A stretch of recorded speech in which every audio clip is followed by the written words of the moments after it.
Today we will do the 6 qualities of the Dhamma, and then later we will do the qualities of the Sangha. After that, we will get more in detail and other topics, more general topics, beginner topics that every Buddhist should know, every Theravada Buddhist should know. So, why is it important to cover the qualities of the Buddha, the Dhamma, and the Sangha? We will talk about that. We will talk about each quality in detail. We will talk about an analogy of the moon and why it is important to know and see with your own wisdom the Dhamma and what it really means when we say the word, the Dhamma. We will go over the Pali and we'll go over the definitions. So I hope you can join us for this talk, which we will start right now. Namo tasse bhagavato arahato samma sambuddhase. Namo tasse bhagavato arahato samma sambuddhase. Namo tasse bhagavato arahato samma sambuddhase. So, the 24 qualities of the Buddha, the Dhamma, and the Sangha are some of the most widely chanted Pali verses by the Theravada monks. You will hear this chanted every day, nearly every day. If you live in a monastery that has chanting, most monasteries do have chanting, we always start with the Buddha, the Dhamma, and the Sangha. There are 24 qualities in all. So it's very important because that's why we chant it every day. We chant it every day because it's important. And you should know what the Dhamma is because you take refuge, tisarana, in the Buddha, the Dhamma, or the Sangha, and the Sangha. All three. At once you take this, the Buddha, the Dhamma, and the Sangha. So, you should know what you're taking refuge in. This is not a cult where you only get the cover story and then later we give you secret teachings or anything like that. Everything is open, and you should know more about your religion, the Buddhist religion, the Theravada religion, in which you are taking refuge in, which you are relying on for your protection. So it's very important. We'll cover the Pali word by word explanations. We will cover the Visuddhimagga explanations, which is what we could say the general commentary. Written or compiled is a better description, by Venerable Buddhaghosa. And you can also use this as a meditation. It's called Dhammanusati. So what is this well-chanted, frequently chanted verse? Swakato Bhagavata Dhammo Sanditiko Akaliko Ehipasiko Openahiko Pachatam Editambo Vinyuiti.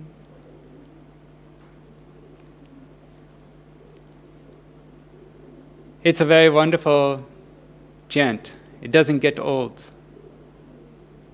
That's why I just paused after I had chanted it. It means a lot. What does it mean?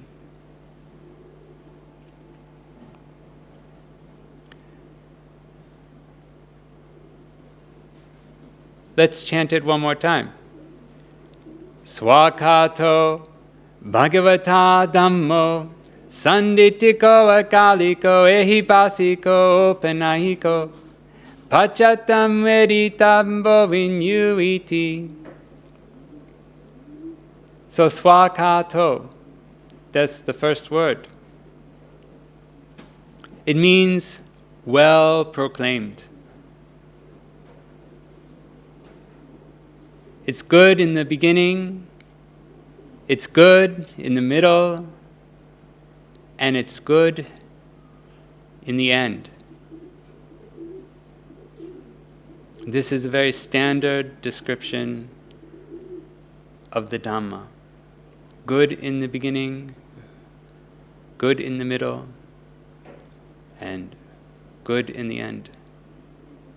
Because it announces the life of purity that is utterly perfect and pure, with the meaning and also with the detail. It has an introduction, a body, and conclusion. When I first came across the Theravada teachings, I was just so impressed that when the Buddha, he gave a sutta, he had an introduction, the main body, and the conclusion. These are the four things, blah, blah, blah. Talks the first one, the second one, the third one, the fourth one, and then he concludes. These are the four things that I just spoke about. I was just telling someone just last night about giving Dhamma talks. Say what you say what you're going to say it, and say what you said. Again, say what you're going to say it, say what you said. This should be the structure of every lecture or presentation.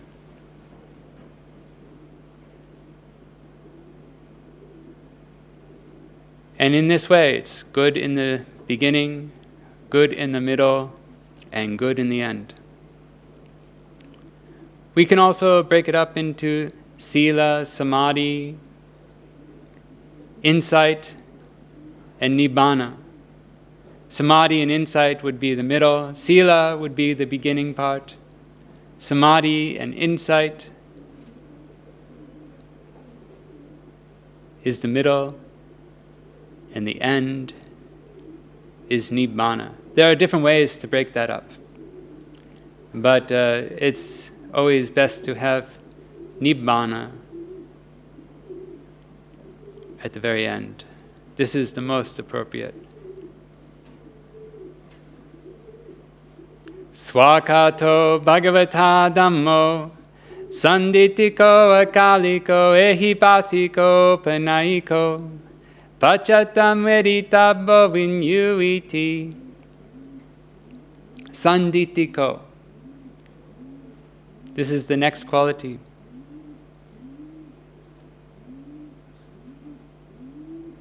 It is seen by those who have attained the Dhamma.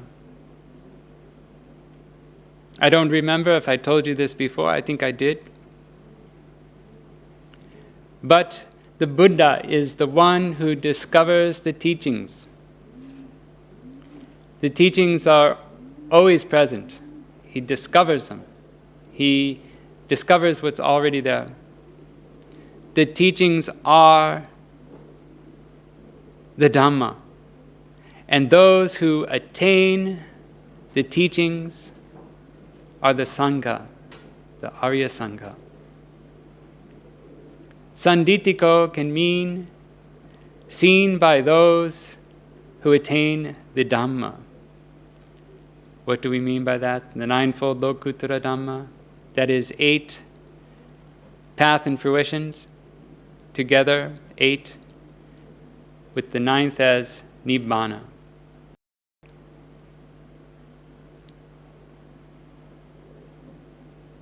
When one has fully attained up to arhatship, he is no longer one who is a trainer. He knows he has completed what needs to be done. The Dhamma sanditiko, another way, it destroys wrong view and has right view with one who knows Nibbana. It is worthy of being seen. What does that mean? We could take the analogy of the moon. Now, I think in the early 70s, maybe 1972, that was the last time America has been to the moon. Some people are starting to speculate that we have never actually been to the moon. It's conspiracy theory. Sometimes I mention this to the teacher and he starts laughing because it's a conspiracy theory. It's difficult to prove either way. But there are some people who know for sure whether or not the moon has been walked on. These are the astronauts who have walked on the moon, or supposedly walked on the moon. They either walked on the moon, or they walked on a green screen, or they walked on a studio. These people, they know for sure. Let's just assume they walked on the moon. If they walked on the moon, there is nothing, absolutely nothing, that you can tell them that the moon was never walked on, because they themselves have walked on the moon. It's irreversible. This view of whether the moon can be walked on or not walked on, if they themselves have walked on the moon, you could never, ever, ever tell them that the moon has never been walked on. They themselves know for sure. Irreversible. So I hope that you can also know directly Nibbana and destroy wrong view, have wrong view replaced by right view, which you yourself can know directly. Swakato bhagavata dhammo sanditiko akaliko ehipasiko openayiko bachatam eritambo vinyuiti. Akaliko. Some people say that akaliko means timeless. They say it's like blue jeans. You know, blue jeans never go out of style. They're always in style. Something like that. A classic. Something that is always applicable. The Dhamma is, in some ways, we could say, something that is timeless in that sense. It is always applicable. Lobha, greed, hatred, dosa, and moha, ignorance. Greed, hatred, and delusion. No matter what year it is, we could always apply these dhammas. But that is not what it means, technically. The real meaning of akaliko is without delay. It means there's no delay from what? When the Magga Chitta arises, immediately without delay, the Bala Chitta arises. One after the other, immediately following the fruition consciousness. We could say the path consciousness, that's Magga, and fruition consciousness, Bala. That's P-H-A-L-A, Phala. So that's what it means, and you might hear some arguments that it does not mean that. And they might say to you, okay, the Buddha says that you can donate to, you can make a donation to one who has attained the path, and you can also donate to one who attains fruition. How does that happen? Especially in the time of the Buddha, the monks practicing continuously. And while the monks are even eating, they are practicing. They're practicing, they might be doing Rupa Kamatana, and they might be doing full Vipassana Kamatana. Contemplation of food, impermanence, suffering and non-self while eating. Understanding past causes, and present Dhammas while they're eating, and contemplating those as impermanence, suffering, and non-self. And while they're eating, this still happens today. The dayikas will come. The dayikas are the donors. The dayikas will come and they will offer more food while the monk is eating, while he has food in his mouth. And they can drop it in his bowl and accept it. And at that moment, it might be possible that while you're making the donation, if you're the donor, he can attain path and fruition. This is the standard explanation for being able to donate to one who has attained path, and also being able to donate to one who attains fruition. Because the mind is very quick. We could say it's timeless, because just a single mind moment is so quick. It's much, much faster than a blink of an eye. I've said this before, I'll say it again. That if we take the fastest computer today, or let's take a slow computer, a 1 gigahertz computer, that's a billion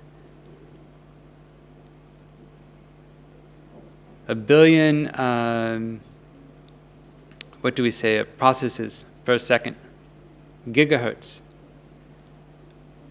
1 million megahertz is a million, and gigahertz is a billion.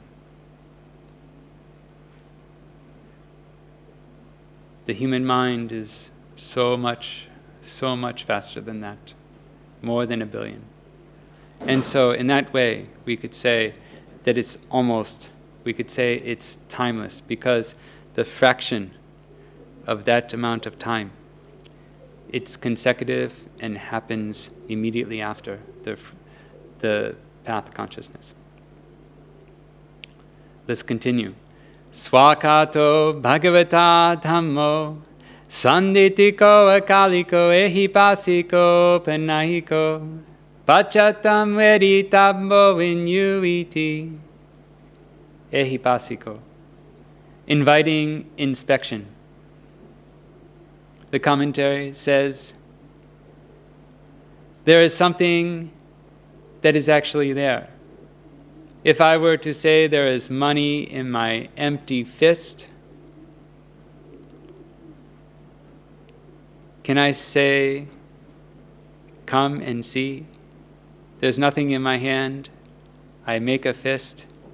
Can I say, come and see the money in my hand? No, I cannot, because there's nothing there. This is what the commentary says. But if there were something in my hand, could I say, well, I'm a monk, I wouldn't have money in my hand. But if I had, a piece of chocolate in my hand before 12, before the allowable time, and I said, come and see, and I had chocolate in my hand, I could do that. I could open up my hand, and you would see the chocolate. In the same way, the Dhamma is something that can be achieved. It is visible, and it is inviting inspection. Like the purity of the moon's disk in a cloudless sky. It is something that is very pure. It's not like dung and urine covered with grass. We don't say, hey, come and see. But when something is very pure and wonderful, it invites inspection. Come and see this. When it's something wonderful, when you discover something wonderful, it is something you want to share. And it's something that is real, that you discover, and that you will want to share once you attain it. Swakato bhagavata dhammo sanditiko akaliko ehipasiko opanahiko pachatam veritambo vinyuiti. Opanahiko, leading onwards. We have discussed this before. Opanahiko is from the word upanaya. Sometimes when we strengthen the vowels, the U becomes an O. We learn this in our Pali class. But it comes from upanaya. And it means inducement. It leads, the four paths leads to fruition, the four fruitions. So it's leading onwards. That path leads immediately to fruition. Swakato bhagavata dhammo sanditiko akaliko ehipasiko opanayiko pachatam veritambo vinyuiti. Pachatam veritambo vinyuiti. It is directly experienceable by the wise. It is experienced by those who have attained and by those who have done the footwork. And those who have attained are indeed, truly the wise. Pachatam veritabbo vinyuhiti.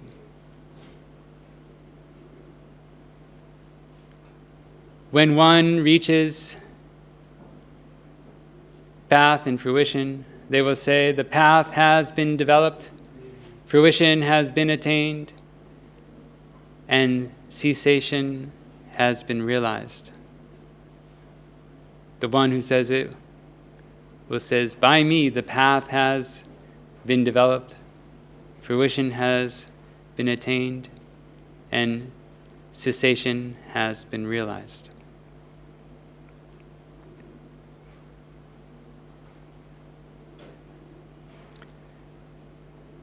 So the way that you can look at the 6 qualities, well proclaimed. Now, in addition, this Dhamma is well proclaimed. Why? Because it is visible here and now. It is visible here and now because it is not delayed. It is not delayed because it invites inspection. And what invites inspection is onward leading. And if he practices, he can get the jhana factors in a single mind moment. Upachara samadhi, access concentration.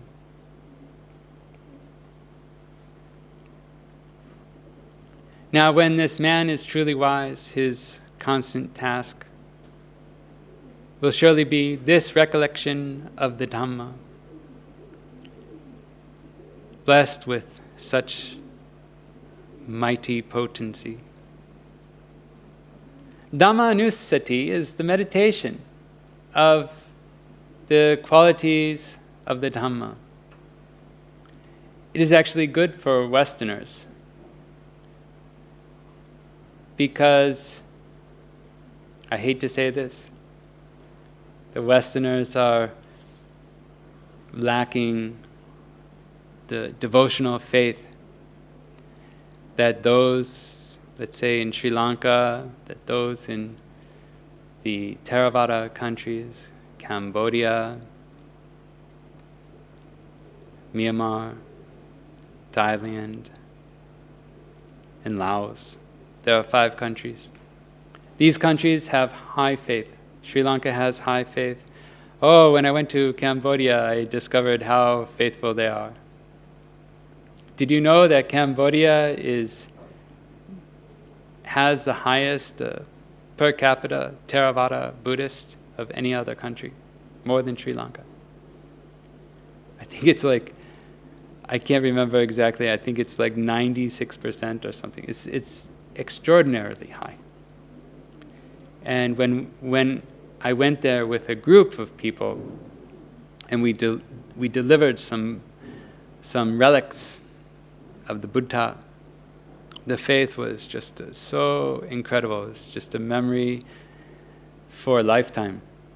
That display of faith and devotion that we were a part of was a memory for a lifetime, because it was just so powerful how much they respected the relics that we brought. But the Westerners, they naturally, it's rare for them to have this type of faith. But the Dhamma is real. Like I said, it's something that one can contemplate, and they can see it for themselves. And so it can be good as a meditation to focus on the Dhamma anusati. It can suppress the hindrances, and one can develop upachara samadhi.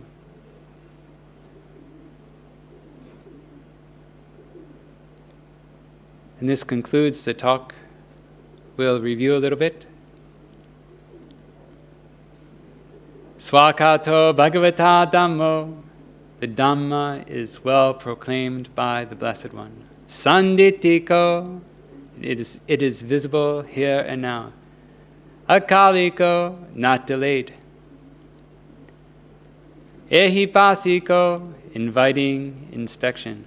Opanaiko, onward leading.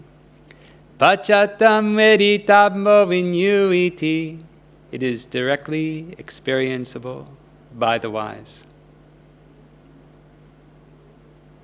So now you know the qualities of the Dhamma. We have covered the verse many times. We have covered the meaning many times. We have covered the commentary explanations coming from the Visuddhimagga. You can read this. It's available for free online, called The Path of Purification.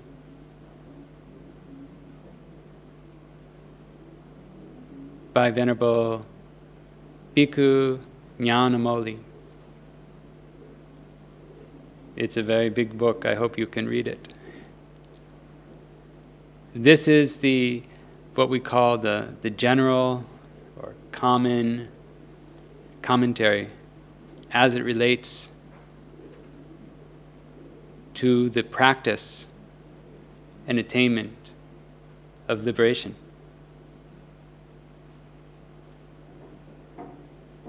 We have many suttas. And in one form or another, hopefully, the suttas, or a majority of them, will talk about meditation and practice. And that practice that leads to nibbana. As we said, good in the beginning, good in the middle, and good in the end.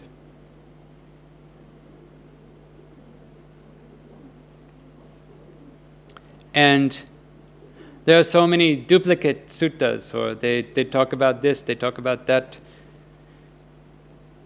So several places you'll find the mention of jhana, samadhi, meditation, concentration. So instead of explaining the intricate details of the attainment of jhana, instead of explaining in each place as a commentary to each sutta, it is explained in a single place called the Visuddhimagga. So much of the information that I am giving you today comes from the Visuddhimagga. And you can also use this as a Dhamma nusati, the recollection of the Dhamma, as a practice, as a samatha practice to calm down the mind. And with this calm, reflective mind, bright mind, you can move onwards to see mind and matter and the causes of mind and matter, and contemplate those dhammas as anicca, dukkha, and anatta, impermanence, suffering, and non-self. And so that you can reach nibbana safely and quickly. Sadhu, sadhu, sadhu.